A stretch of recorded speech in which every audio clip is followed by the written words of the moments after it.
ജിദ്ദയിലെ പ്രമുഖ ക്ലബ്ബായ ബ്ലൂ സ്റ്റാർ ക്ലബ്ബ് സംഘടിപ്പിക്കുന്ന 6ാമത് 11സ് ഫുട്ബോൾ ടൂർണമെന്റിന് ഉജ്ജ്വല തുടക്കം.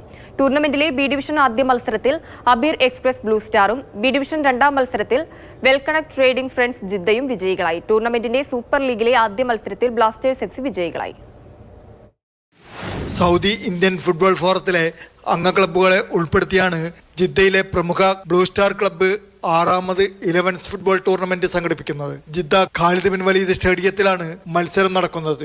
ബി ഡിവിഷനിൽ അബീർ എക്സ്പ്രസ് ബ്ലൂ സ്റ്റാർ 2-നെതിരെ 3 ഗോളുകൾക്ക് ടെക്നോ പാർക്ക് ന്യൂകാസൽ FCയെ പരാജയപ്പെടുത്തി. ബി ഡിവിഷനിൽ രണ്ടാം മത്സരത്തിൽ well connect trading friends Jeddah ഏകപക്ഷീയമായ 3 ഗോളുകൾക്ക് വിജയ് മസാല BFCയെ പരാജയപ്പെടുത്തി. സൂപ്പർ ലീഗിലെ ആദ്യ മത്സരത്തിൽ ചാംസബീൽ FCയെ ഏകപക്ഷീയമായ 3 ഗോളുകൾക്ക് തകർത്തുകൊണ്ട് ബ്ലാസ്റ്റേഴ്സ് FC ആദ്യ ജയം നേടി. സിഫ് പ്രസിഡന്റ് ബേബി നീലാംബ്ര ടൂർണമെന്റ് ഉദ്ഘാടനം ചെയ്തു. സിഫ് സെക്രട്ടറി നിസാം മമ്പാട് ആശംസകൾ നേർന്നു. Blue star club president Sherif Parappan അധ്യക്ഷനായിരുന്നു. ഷെരീഫ് പട്ടാമ്പി സ്വാഗതവും ഷെരീഫ് സാംസങ് നന്ദിയും പറഞ്ഞു. കുരുന്നു പ്രതിഭകളുടെ വിവിധ പരിപാടികളും ഉദ്ഘാടനത്തോടനുബന്ധിച്ച് നടക്കുകയുണ്ടായി. Jafar Ali Palakkode, Mathrubhumi news, Jeddah.